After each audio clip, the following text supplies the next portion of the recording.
Remember the collapse of MF Global back in October of 2011? Well, that brokerage, that trading firm, was run by John Corzine, the former governor of New Jersey. We've been telling you about pending civil charges against John Corzine for his role as the chief of MF Global while it collapsed. $1 million of money went missing, but John Corzine will most likely be charged with not overseeing properly the firm when it was going under. We decided to bring in Charlie Gasparino, who brought in former mayor of New York City, Rudy Giuliani. He is also, of course, the former attorney general of New York. Good to see you both. Charlie? U.S. attorney. Correct. U.S. attorney. You don't want to get mixed up with Eric Schneiderman or Elliot Spitzer. We'll get into that later. I'd like to ask you to start off about John Corzine. There is a report today he's imminently going to be charged civilly. Right. We should point out that this is 2 years after the fact. Big donor to President Obama, major Democrat. Do you think there was something political here that it took this long to come up with what looks like, because we've been able to confirm this, and we've been reporting this for a while, pretty mild charges that he didn't oversee the place well. Right. Can't say. I mean, obviously, with all that's going on and all the politically inspired action this administration has taken, you can't discount that possibility. It's also unusual for a case like this to be brought. So maybe it could be all the criticism about going after right-wing groups. They felt, well, we have to do something with this. And it also could come about because of this resistance now to do admit or deny. Right. The SEC may force you to admit that you did wrong. Correct. We've had judges who have now questioned whether you should do that. We've had judges who refuse to take settlements based on admit or deny. So you probably have a combination of all those things. And as you're right, this is a fairly mild charge for the level of money that was lost here. And it looks like just complete dysfunction at a firm that he Correct. should be Although what it will mean is discovery, and then we'll find out, was Corzine just unaware, or did he have more involvement in it or not? So there is some risk to him that the discovery process could lead to further charges. And we should point out these are civil charges, not criminal. We were first report they weren't going to bring a criminal charge, and he's, says he's innocent, so give him that. Let me ask you about a major player. I know you understand the politics of this better than anybody. Eric Schneiderman, the New York Attorney General. Right. He's more than a local player. He's now become, like all Attorney Generals, starting from Elliot Spitzer, a national player, which a lot of the banks, a lot of people that worry about the economy feel is wreaking havoc on the banking system, because he can bring any charge for a parking ticket against a bank and squeeze them. Is this guy overstepping his bounds? Well, I think he is. I mean, I think that he's also, unfortunately, not considering the fact that New York is not the most competitive place to do business, given the tremendously high taxes. Maybe California's higher, maybe a few other states. All this does is raise the question, well, shouldn't I put my deal somewhere else? Shouldn't I put my transaction? Shouldn't I put my business somewhere else? Way back, I think it was in 04, 03, 04, 05, Chuck Schumer and Mayor Bloomberg did a report about Sarbanes-Oxley. And the purpose of this report was to show how much we were losing here in New York to London based on these new regulations. Based on these new regulations, which now seem like nothing compared to Dodd-Frank. Compared to Dodd-Frank and everything else. I mean, it was about this many regulations. Now there are this many regulations. Are we losing our place? Of course we are. Yeah. I mean, I was just in London a couple of weeks ago, and in Paris this week. My law firm has an office in London, which we've just expanded dramatically. For this reason. So why do you think we expanded our office dramatically? Because we represent energy companies, we represent private equity, we represent hedge funds. A lot of them are moving their business over there, so we've got to be there to service them. I want to bring Liz in a minute, but I just want to ask you this question. Should Congress be investigating? I know there are some Republicans in the House Financial Services Committee saying Congress should investigate Schneiderman, see if this office is going too far. And I know Hank Greenberg, the former AIG chief, has I think there's a national interest here, right? I mean, this is a national industry. This isn't just confined to New York. It isn't just confined to New Jersey or Connecticut. It affects the United States economy.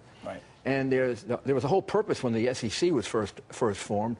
The idea was that the SEC would be able to predominate, to be able to take over these cases, and then you'd have one singular regulatory agencies. Because now you're subject to the SEC or the 50 states. So you have 51 different ways of looking at things.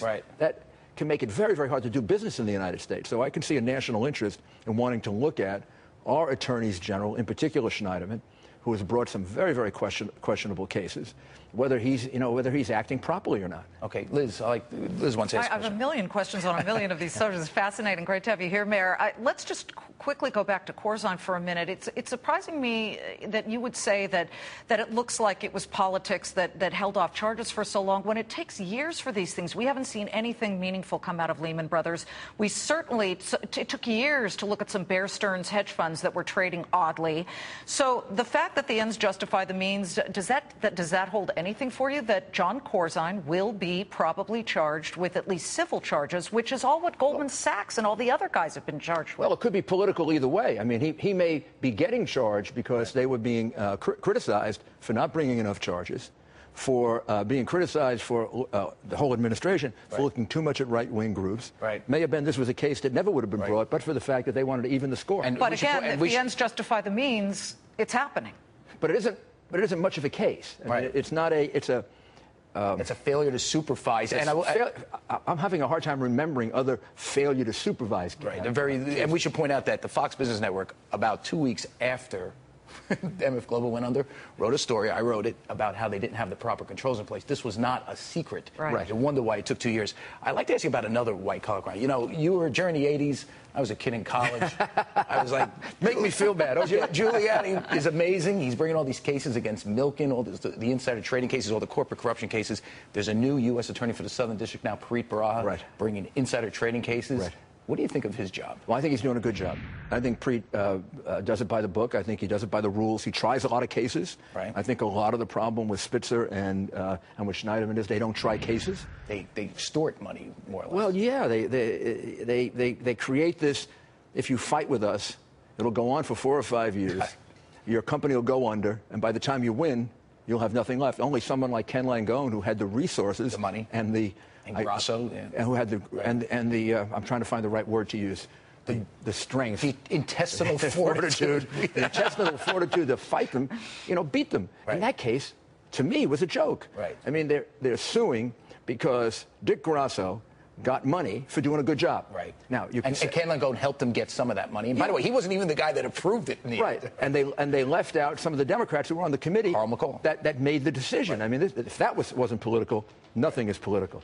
Plus, I have never heard of a case where somebody is sued for allegedly getting too much money for doing a superb job. But you think Preet is distinguished from that? You think he's bringing solid cases? I think he is, and I think he's bringing cases that he is willing to bring to trial. Okay, now I'm going to ask you this. Answer any way you want. His main target, what we're all talking about, is a guy named Steve Cohen, runs SAC Capital. What do you think is going to happen? I don't know. I mean, obviously, they're looking at him very, very, very carefully. It could be, I mean, you never know. It could be that he was insulated from this by setting up a system where certain things were reported to other things. Because it's a big company, you wouldn't know everything that's going on. Or it could be he was. I mean, that's what the investigation is about. Come on, you're good at tea leaves. What do you think? I think he probably is pretty well insulated because I think the case would have been brought by now if it were easy to bring. So that doesn't mean somebody isn't going to crack along the way. I mean, we went from a few people that gave us Boesky to Milken. That all took about 3 years. So it's somewhere in that time frame. But they've been after him for about 3 years now. So I don't know. I mean, I think it's hard to say. Obviously, not an easy case. Otherwise, it would have been brought already. And obviously, there's no one right now testifying against him. Otherwise, they'd bring it. We know it. Mr. Mayor, thank you so much. Thank you. Liz, back to you. Charlie.